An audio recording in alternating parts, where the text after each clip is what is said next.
Hello guys! Welcome sa 6 Java Programming Tutorial na kung saan ay gagawa tayo ng basic calculator. Nag-import tayo dito ng scanner na ginawa natin kaganina dahil kakailanganin natin yan para ma-scan natin kung ano yung mga ini-input natin sa keyboard. Okay, gagawa tayo ng scanner. Pass variable name dyan is equal to new scanner system.in.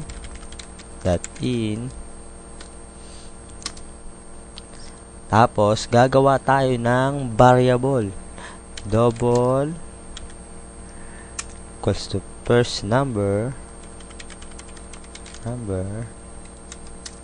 Double second number. Meron tayong ibang tricks na kung marami kang ilalagay na variable, pwede mo siyang pagsamahin sa iisang variable. Kunwari, double second number, basta meron siyang comma and answer, semicolon. Nakagawa na tayo ng variable natin first number na kung saan pag nag-enter tayo ng first number ay papasok sa variable na first number, second number, tapos answer. Gagawa tayo ng ating output print system.out.print line. Enter first number here.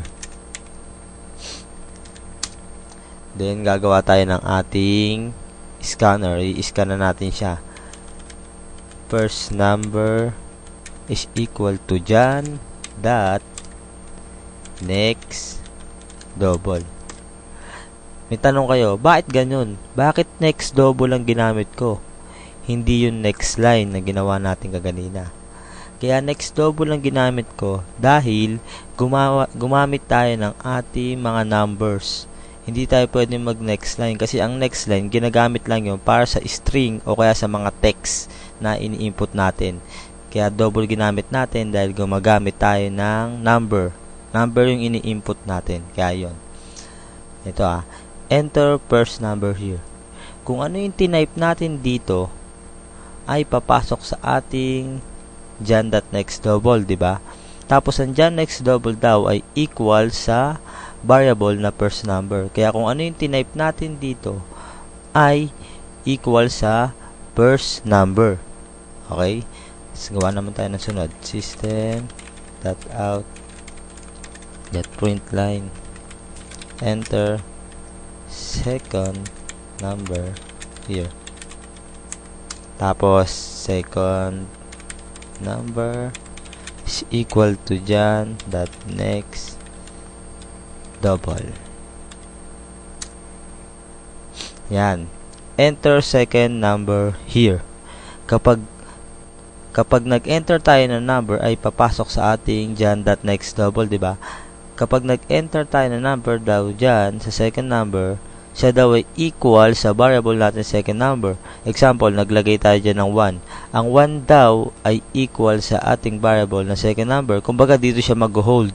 Kaya nga diba tinatawag siyang placeholder. Kung ano yung tinype natin ay equal sa ating variable. Tapos gagawa na tayo ng ating formula. Answer is equal to first number. Addition tayo plus second number semicolon. Ang sunod naman ay nakagawa na tayo ng ating dito, yung calculator, ngunit hindi pa natin na-output ang pinaka-answer. Kaya gagawa tayo ng output natin. System.out.println equals to answer. Yung first number daw, kung ano yung tinype natin sa first number at saka sa second number ay i-add niya daw, ipa-plus niya. Tapos, kung anong sagot ang lumabas doon, ay papasok sa variable nating answer.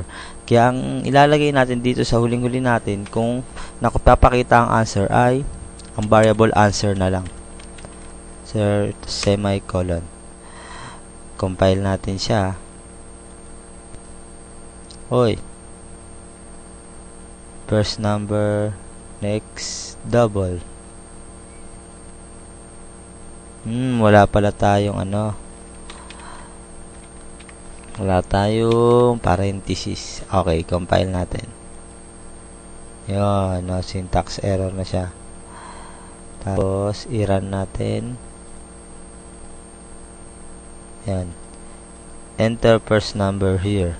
Lagyan natin 8.7 plus 1.3 is equal to 10. Diba? Inad niya yung number. Okay, mag-recall tayo. Yan. Gumamit tayo ng scanner na kung saan kung ano yung tinype natin sa keyboard ay malalaman ng ating program. Gumawa tayo ng scanner natin, pinangalanan natin John. Ang system in, kung ano yung tinype natin sa keyboard ay papasok sa variable nating John. Gumawa tayo ng ating variable na first number, second number, tsaka answer. Ang sunod natin ginawa ay nag-output tayo na enter first number here. Ang sumunod naman ay andyan.next double ang ating scanner. Kung ano daw yung tinype natin sa enter first number here ay papasok sa variable nating first number. Ang sumunod naman natin ginawa ay ang output na enter second number here. Ang sumunod naman ay gumawa tayo ng kung ano daw ang tinype natin dito sa enter second number here ay papasok sa ating variable na second number. Ang sumunod naman ay gumawa tayo ng ating formula. First number plus second number. Kung ano daw yung tinype natin kaganina dito sa first number at sa second number ay i-add niya, ipa-plus niya daw yon. Tapos kung ano yung kinalabasan na sagot ay papasok sa ating variable na answer. Ang pinakalas natin ginawa ay i-output na ang pinakasagot. Gumawa tayo ng system.out.println tapos nilagay natin ang variable na answer. Sana meron kayo natutunan tapos panoorin nyo na lang po mga susunod kong tutorials. Thank you sa panonood.